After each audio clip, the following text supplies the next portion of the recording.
Greetings, my lovely listeners. Nathan Williams here. We missed last week just because life is getting a little bit hectic, but it was Easter, so I figured no one would mind if I took a week off. You may have seen in the news where there's been a lot going on around my company, MindSpider. We were interviewed by Bloomberg. We just announced that we are doing a rather prominent pilot project with Volkswagen, tracking batteries in their lead supply chain. And so things have really taken off with the company. It's an exciting time. And as a result, it wasn't easy to get to editing this episode, but we did get to it. And today we're featuring Martin Mikeln, the co-founder of Verity.Network. So sit back, relax, enjoy the episode. This is the Analysis in Change with Nathan Williams and Neil Kieran.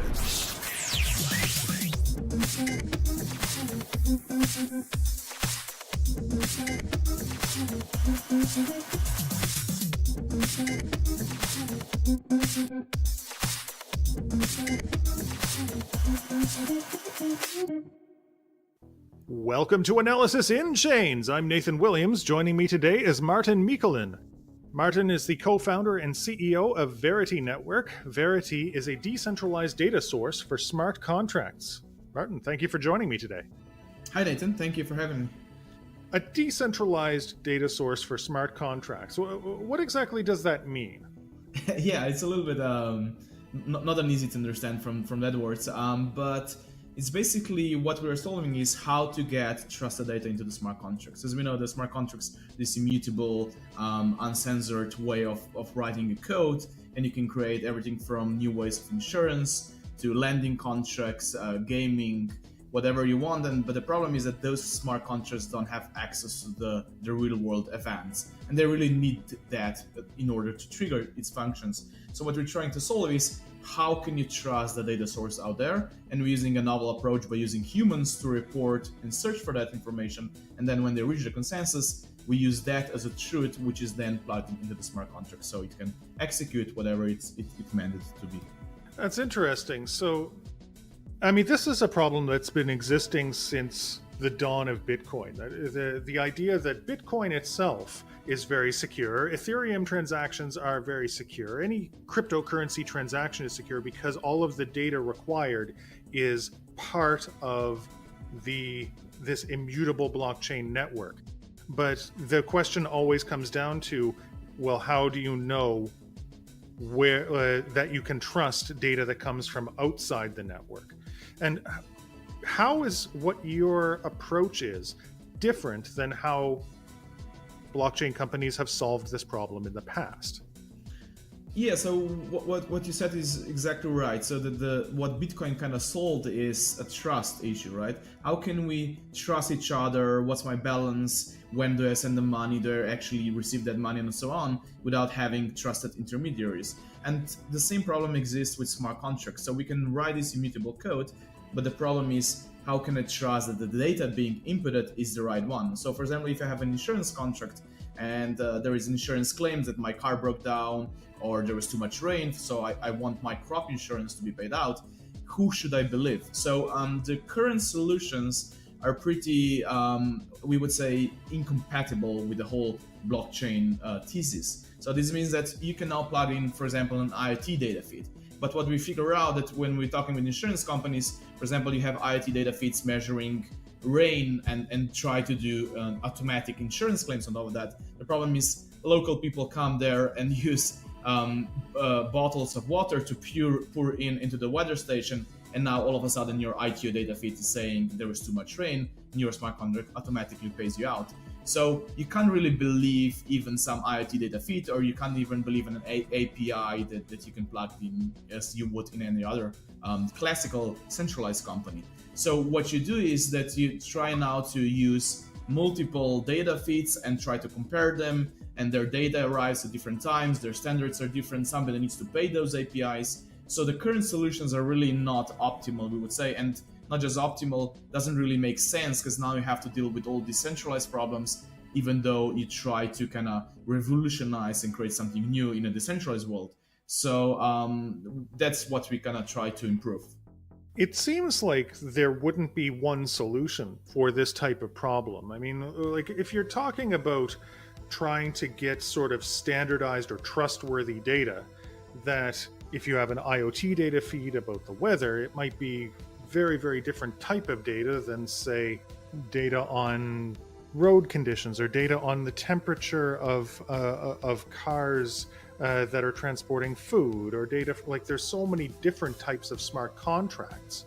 How can you keep up with all of the different parties that we need to rate on their trustworthiness? Yeah. Is this something we should solve? I don't think we can really solve it today and say, we have, or somebody else has a solution that solves anything. So I totally agree with you. I do think there is basically different versions of different ideas how to solve that. And I think for some problems, the easy solution of just plugging in your centralized API or maybe a price data feed, it's going to be enough. If you have some very simple data source and your smart contract on the other end is not that much valuable, you'll be better off just plugging in some centralized API, because why worth all the trouble? But if you look at some projects doing like insurance, where insurance contracts we think will be going up to 100,000, maybe $1 million of worth of value being stored inside. Now you need to think about how can I decentralize the data source itself. So this is one use case where we think solutions like ours might be helpful, and the other use case might be a very unstructured data. So if you have an insurance contract and somebody needs to do automatic insurance payout, you need to process the claim. So in what you do right now is you have a centralized company, you need to train people and onboard them, do KYC, employ them, verify them, and most of the trust issues, most of the fraud is happening at the people, at the source of the data. So what we say is, can we use cryptoeconomics, so algorithms and economic initiatives, to kind of decentralize the decisions, like looking at the image of the broken car or a cracked mobile screen and saying, can we use crowds to effectively decide what's happening on that image and use that as a data source? So I do think there's basically, like you said, different versions of how this will be solved today and in the future. And so tell us a little bit about what you're doing. So, like, how does Verity approach this? Are you really doing a case-by-case basis of building up a structure for looking at what data is to be trusted and what sources of data should be trusted depending on who the customer is? Or is it a platform that's more generalized? So we, in essence, yes, it's a more general approach. We do believe that in order to kind of build the platform layer, the network layer, you have to have a more general approach, where we don't enforce what kind of data people should get from that protocol, or what kind of rules they should enforce. So somebody might come along and say, hey, I have this smart contract of sports betting, and I want to plug in a verified data source, and I know people already are watching football on their TVs, so why shouldn't I use them and pay them directly? And you have this nice game theoretic protocol that kind of verifies the truth. So I can use that, and I'll define the value, I'll define the reward, the consensus ratios, and all the rules needed in order to get a valuable data out. So we allow that people to do that. But in order to kind of reach and go to the market and show the world and test how well our solution works, we've been basically testing it for the last 11 months in the wild. And we tested, we ran events with over 3,000 active data providers, and we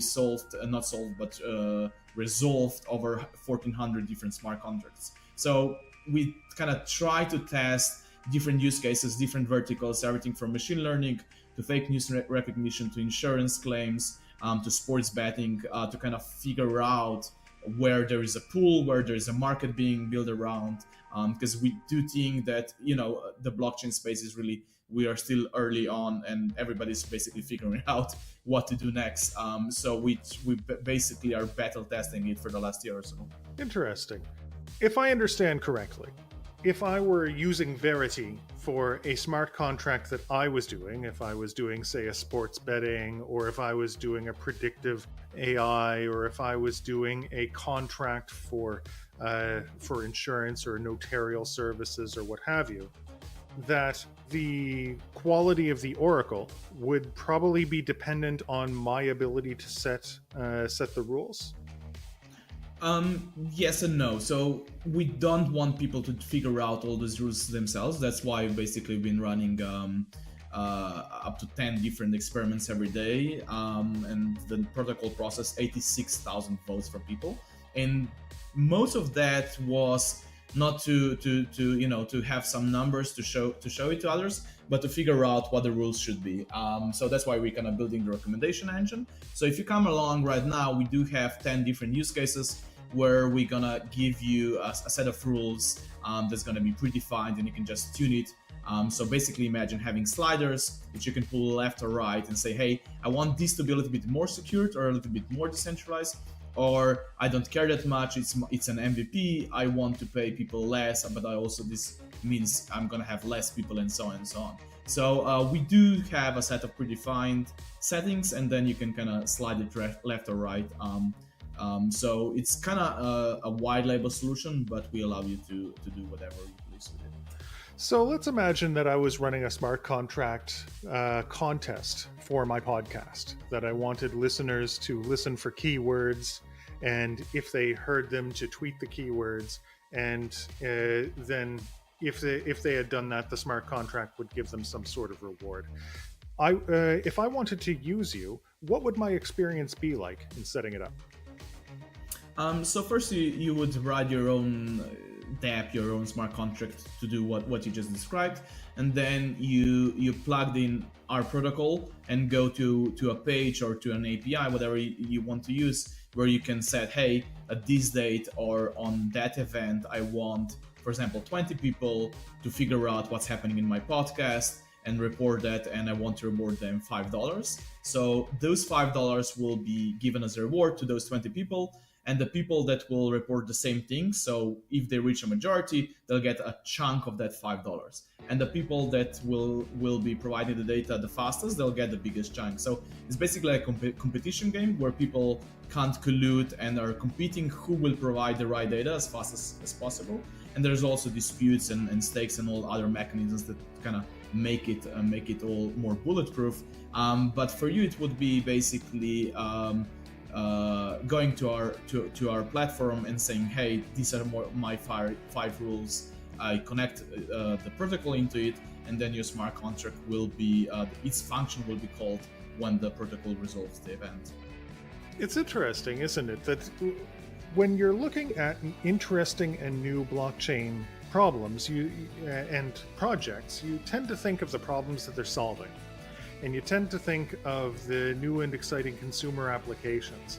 But what you're dealing with really seems to be a fundamental problem.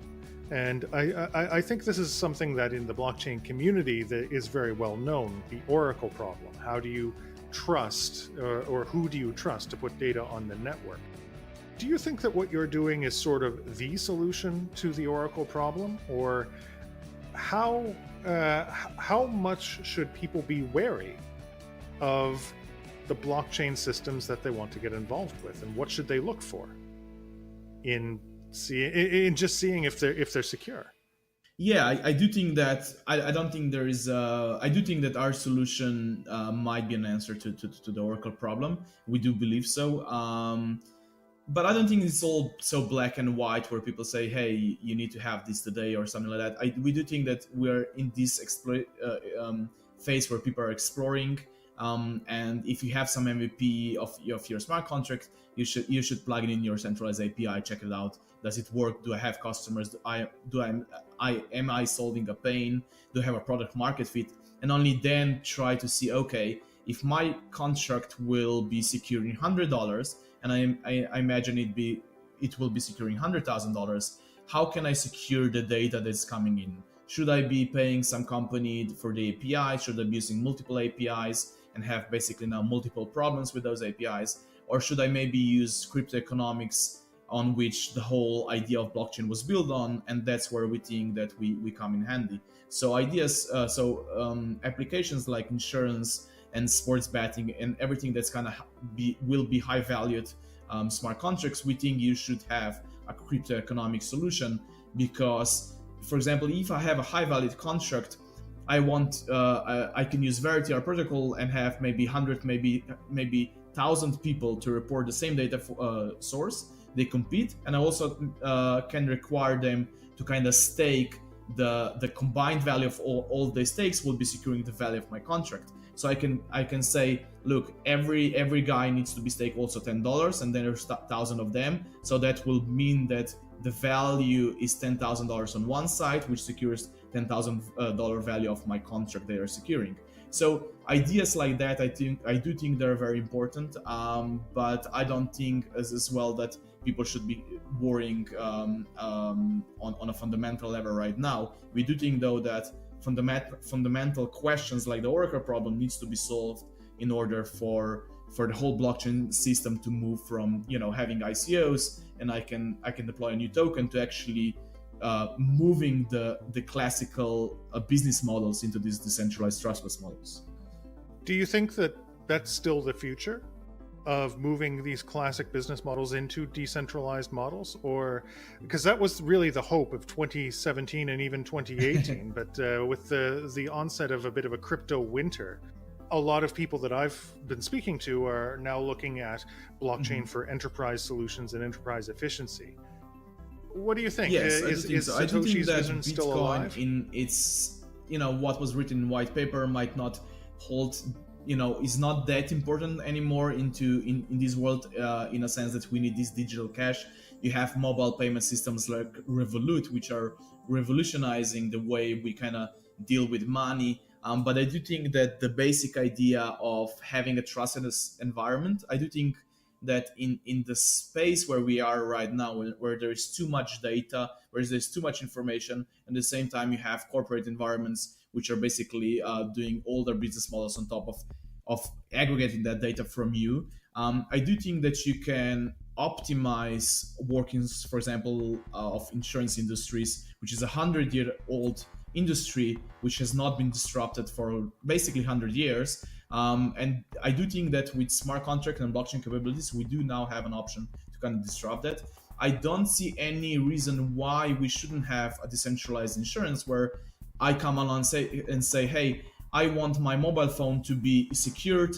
This is my data. This is how I use it. This is my mobile phone. This is my signature, whatever it is. And then people from the other side say, hey, I do want to secure and be underwriter for your insurance. And now you have a marketplace of people trying to insure products and other people trying to underwrite these insurances. And then you have an Oracle system that can do insurance claims. You just build a totally trustless insurance industry where you don't have need licenses, where you can basically operate in any country you want, where you don't have CEOs taking $5 million paychecks, where you don't have corruption inside. So I do think that some industries, not all, are basically ripe for disruption. It's interesting that you bring that up because from a mechanical point of view, it might make sense.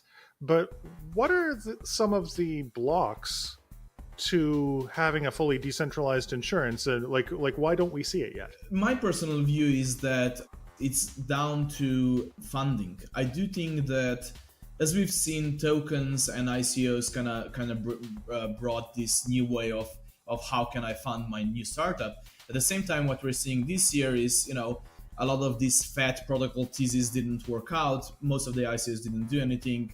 So people don't believe that much in hyper tokenization and all the other models. So they're going back to the equity models. And with the equity models, when you go to the Silicon Valley VC fund, they say, how will you make us money? Or rather, more importantly, how will you make money and have good numbers for Series A? So I will make money because I invested in your seed round. So I think it's those grand scheme of investments and hyper startup mode that is not compatible with totally decentralized models. So I do think that if you want, for example, to create totally decentralized insurance model that I was explaining before, you also need to think about different ways of how to generate revenue in new ways. So one of the way that you can generate money is having an open source business model. So that's what we're trying to do. So you kind of open source the protocol, and then you build classical, let's say, premium models with the tools and the ecosystem you build around that protocol and capture the value with a classical revenue model there.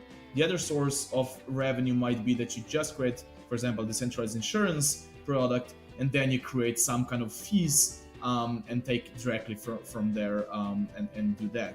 The problem is how do you turn those fees, the money you captured, maybe let's say in Ethereum, how do you turn it into cash? And if you turn it into cash, you now are a company which are liable for the stuff being, happening on your decentralized insurance company, and now you're not decentralized anymore. So I do think that the adoption of cryptocurrencies and how can we use cryptocurrencies to pay for our basic utilities like a phone bill or something like that will also mean that I'm now able to construct companies which don't require to be in these old models, but can capture value directly from decentralized ideas and use cryptocurrencies as the basic payment system and also basic revenue model.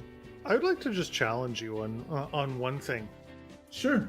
Whenever we talk about insurance is really it is a good first step or first target industry for disruption with smart contracts, obviously, because it's a fairly simple model. I pay my insurance premiums.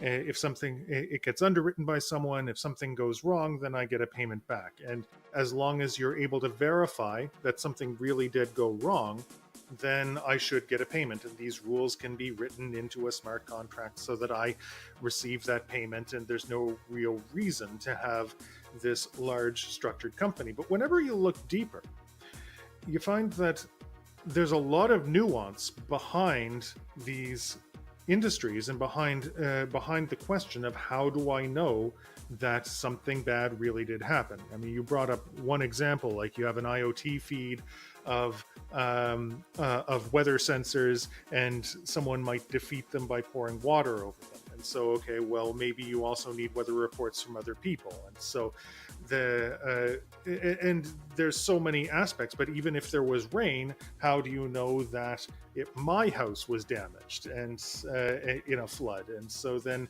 you have people that upload pictures of the house, but how do you know it was my house they took a picture of? And there's almost like a never-ending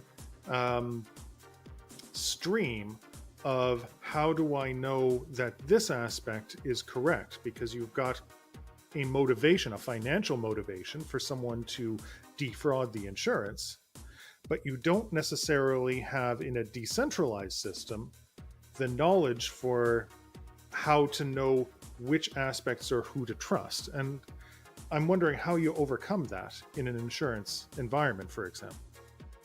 Yeah, I think this is a very good point. I do think that's basically, I see that as a more fundamental question of, is the trust being built on top of the kind of economic initiatives without identity enough?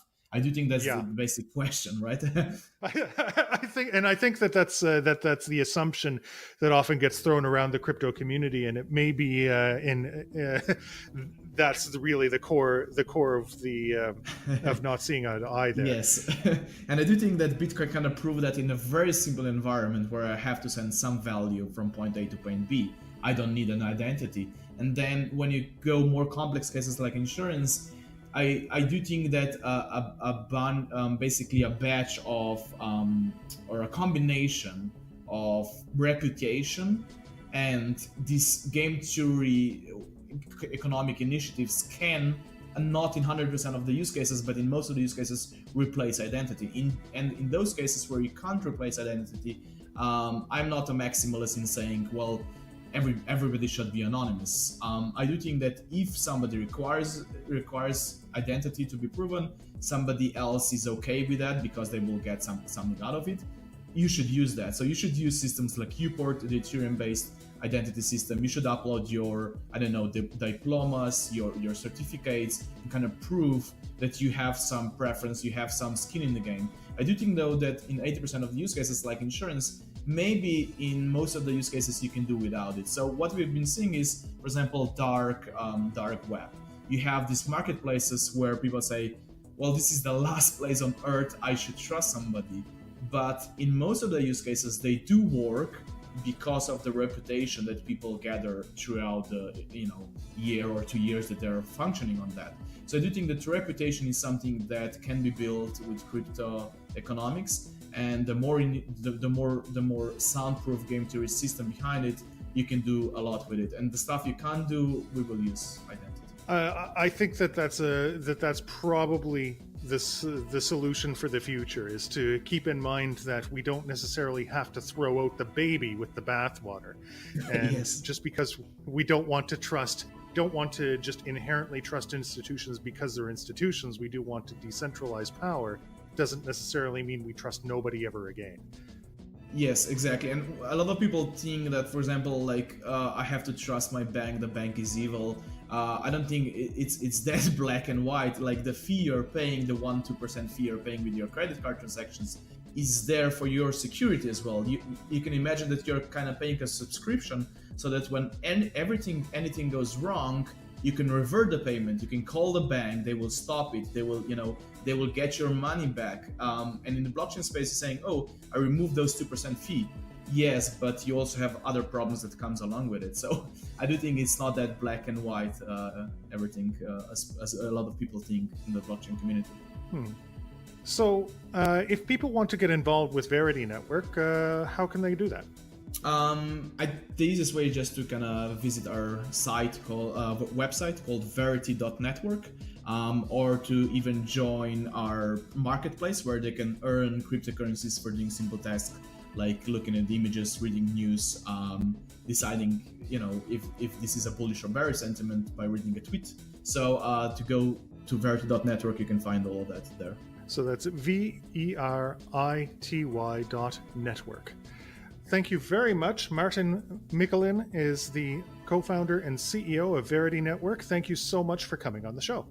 Thank you so much, Nathan, for having me. It was really a pleasure.